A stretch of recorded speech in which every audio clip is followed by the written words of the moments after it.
You call this a business? My sister Amanda sneered, her designer heels clicking against the hardwood floor of my small boutique. It's barely bigger than my walk-in closet. I continued arranging the handcrafted jewelry display, refusing to let her see how much her words stung. The morning sun filtered through the large front window, making the gemstones sparkle, each piece carefully selected, each design meticulously created in my workshop in the back. At least I have paying customers, I said quietly, straightening a necklace. How's your third failed startup doing? Amanda's perfectly painted lips tightened. That's different, Emma. I take risks. Think big. This. She gestured dismissively around my shop.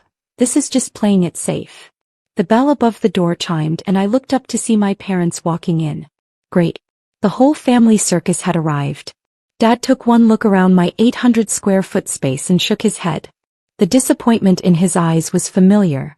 I'd seen it ever since I turned down the executive position at his company, Davidson Industries, to pursue my own dreams. Emma, he said, his voice carrying that patronizing tone I'd grown to hate. Your mother and I are worried about you. You're 29, and this is all you have to show for yourself. I bit back a sharp reply. They had no idea. No clue about what I'd built behind the scenes while they were busy dismissing my little shop. We're having a family dinner tonight, Mom added, adjusting her Cartier bracelet.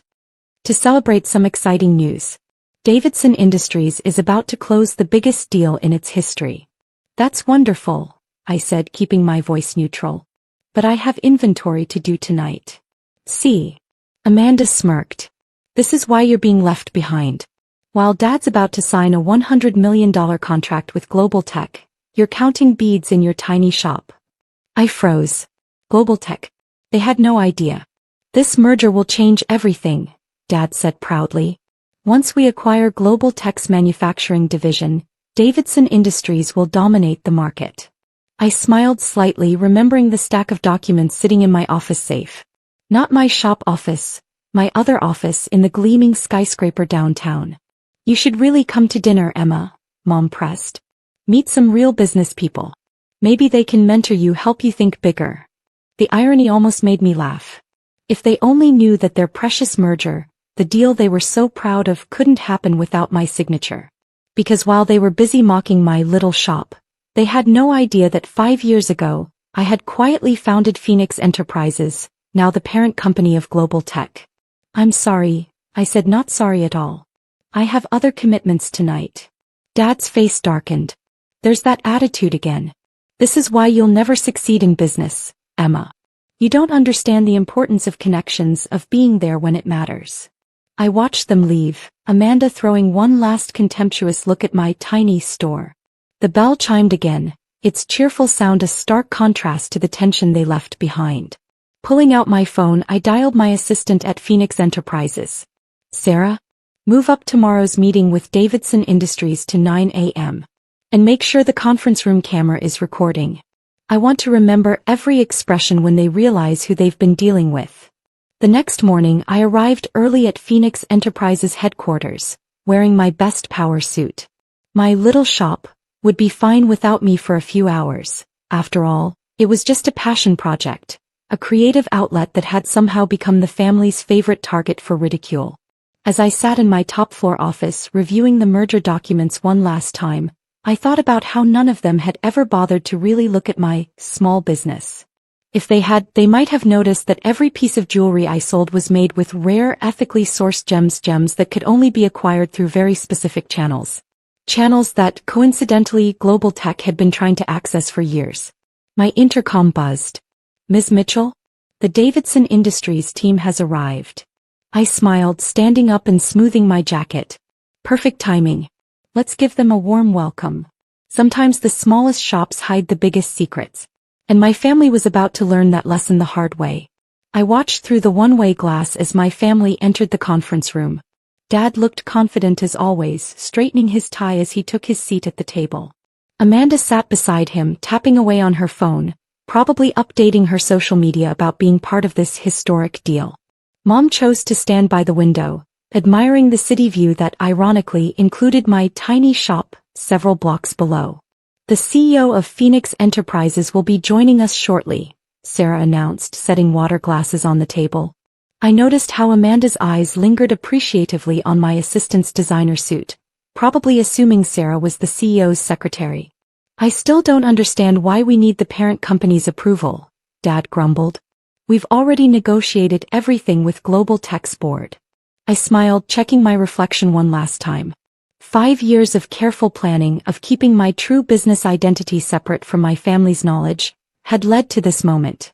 I'd built Phoenix Enterprises from the ground up, using the gemstone connections I'd developed through my jewelry business to create a technology and resources empire that now controlled several major corporations including Global Tech. Taking a deep breath, I pushed open the conference room door. The reaction was immediate. Dad's pen clattered to the table. Amanda's phone slipped from her fingers. Mom turned from the window and nearly stumbled. Emma. Dad's voice cracked. What are you doing here? This is a private meeting. I walked calmly to the head of the table, placing my briefcase down with deliberate slowness. Actually, Dad, I'm right where I need to be. Sarah, please distribute the contracts. Amanda laughed nervously. Oh my God, Emma, did you get a job as an assistant here? You should have told us. Not quite, I said, sitting down and folding my hands on the table. I'm the CEO and founder of Phoenix Enterprises. Have been for 5 years now. The silence that followed was deafening. Dad's face had gone from confused to pale to slightly green. Mom had to sit down. That's impossible, Amanda sputtered. You run that little jewelry shop. Yes, I do, I agreed, enjoying their confusion. It's my passion project. But it's also how I discovered a very lucrative opportunity in the gemstone market. An opportunity that helped me build this company. I opened the contract in front of me. Now about this merger. There are some conditions we need to discuss. Conditions? Dad finally found his voice. What conditions? Well, for starters, Davidson Industries' current leadership structure needs significant changes.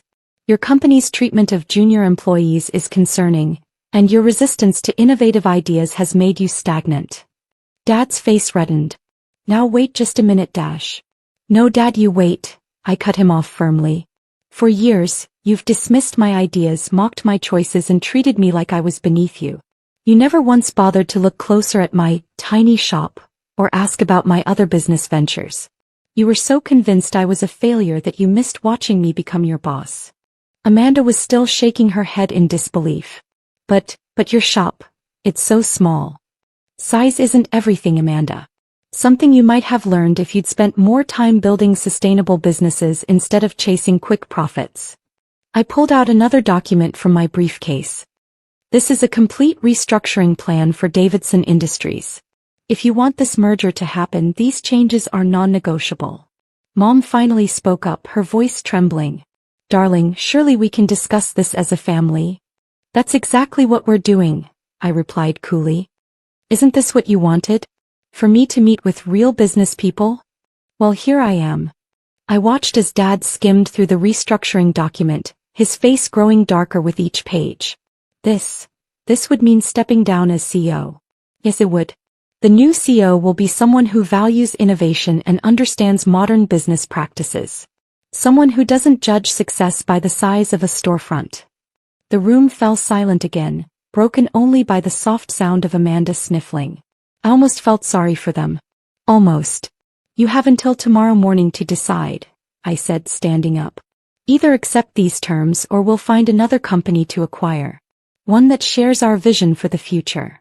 As I walked toward the door, Dad called out, his voice smaller than I'd ever heard it. Emma, wait. We didn't know. I turned back, meeting his eyes. No, you didn't. And that's exactly the problem. The next 24 hours were interesting to say the least. My phone buzzed constantly with messages from family members. Some angry, some pleading, some trying to negotiate. I ignored them all, spending the evening in my tiny shop, working on a new jewelry design while the business empire I'd built quietly reshuffled the cards of power. Around midnight, I received an unexpected visitor. The bell chimed softly as Mom walked in, looking smaller somehow without her usual air of superiority. Your father's been up all night, she said quietly, running her finger along a display case.